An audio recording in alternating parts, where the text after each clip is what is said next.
Les premières traces d'associations ouvrières de production en Poitou-Charentes apparaissent en 1890, avec la création de l'Association corporative des ouvriers menuisiers de Poitiers, le Progrès, dont les ateliers situés dès 1915 rue des Petites Vallées sont toujours en activité aujourd'hui avec la SCOP Scofab.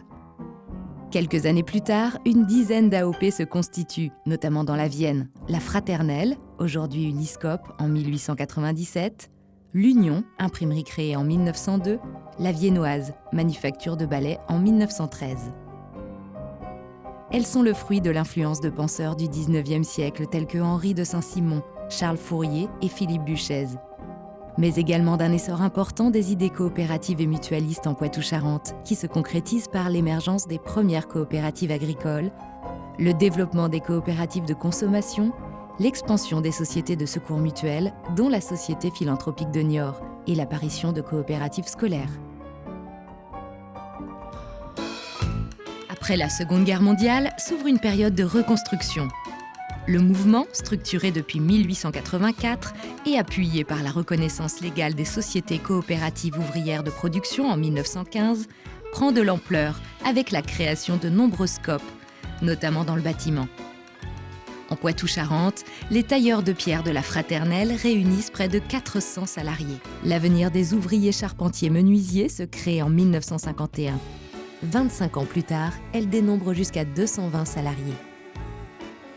En 1965, 12 sociétés coopératives s'unissent pour renforcer leur coopération. C'est la naissance de l'Union régionale Poitou-Atlantique, sous la présidence d'Henri Boreau, PDG cofondateur de la OCM. Les premières actions de cette nouvelle union s'orientent vers la formation des sociétaires et l'entraide coopérative.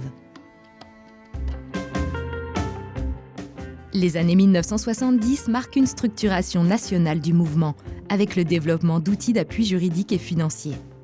En Poitou-Charentes, sous l'impulsion de René Jousselin, plusieurs initiatives sont prises pour une vie coopérative plus réelle. Nous procédons tous les ans à un inventaire des besoins. Compte tenu de ce que nous sommes, au point de développement où nous en sommes, l'équipement que nous avons, nous arrivons à faire notre choix. Accueil et formation des nouveaux sociétaires, assemblée d'objectifs, commission thématique. René Jousselin, qui préside l'Union jusqu'en 1984, inspire de nombreuses pratiques de vie coopérative. Ces travaux d'hier ont d'ailleurs largement contribué à l'émergence aujourd'hui de recueils de pratiques et observatoires facilitant l'animation de la vie coopérative. Qu'il n'y ait pas que quelques individus dans la coopérative qui soient conscients de tous les problèmes, de toutes les contraintes du jeu économique, mais que ce soit le maximum de compagnons, de participants, de membres du personnel qui soient conscients de ça. La vitalité du mouvement s'accroît encore avec la loi du 19 juillet 1978 et un contexte économique et réglementaire qui favorise la création et la reprise d'entreprises sous statut coopératif. Vous savez, quand on a été licenciés, ils n'ont pas fait grand-chose pour nous trouver un travail. Il a fallu qu'on se débrouille par nous-mêmes. On ne peut pas dire qu'on se considère comme patron. Mais on demande toujours votre avis. On nous demande notre avis. C'est normal. Et ça aussi, c'est exceptionnel. Oui, c'est certainement. De 18 SCOP en 1977, la région en compte 51 en 1982. Dans cette période se créent de nombreuses sociétés coopératives toujours pleinement actives des décennies plus tard et qui comptent parmi les fleurons contemporains du mouvement en Poitou-Charentes. Face à cette expansion, l'Union accueille les premiers délégués régionaux. Yves Mailloux accompagne les sociétés coopératives de Poitou-Charentes jusqu'en 1991. Une fois la décentralisation opérée, l'Union régionale retrouve son dynamisme sous l'impulsion de Bernard Morin et Régis Tillet, qui développent des dispositifs d'accompagnement au service des 70 SCOP adhérentes. Pendant 2 décennies, ils pilotent les actions de l'Union régionale. L'URSCOP élabore alors de nouveaux outils favorisant la diffusion du modèle coopératif. Une revue annuelle, un site internet, des guides et CD-ROM dédiés à la création et la transmission en SCOP. Cette promotion renforcée du statut coopératif permet une croissance plus soutenue du mouvement dans les années 2000. Croissance intensifiée par la création de nouveaux modèles de coopération de production, la coopérative d'activité et d'emploi et la société coopérative d'intérêt collectif. En 2005, la région compte 84 SCOP et SIC, salariant 1800 personnes. 10 ans plus tard, elles sont 112 avec plus de 2400 coopératrices et coopérateurs. Aujourd'hui, les 160 SCOP et SIC de la région emploient 3438 personnes et génèrent un chiffre d'affaires de 326 millions d'euros.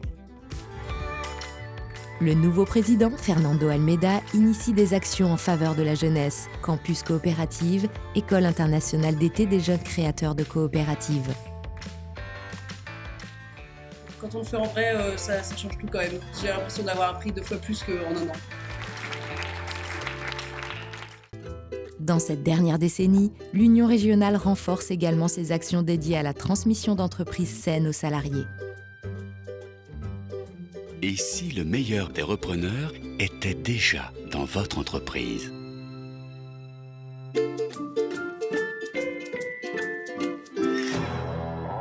Dorénavant, les SCOP et les SIC ne sont plus une roue de secours des entreprises capitalistes. Elles assurent leur développement et leur pérennité grâce à leurs salariés sociétaires et à l'application des principes fondateurs. Participation réelle et active des salariés, droit à l'initiative et à la responsabilité, vitalité démocratique, constitution de réserves impartageables et partage de la valeur.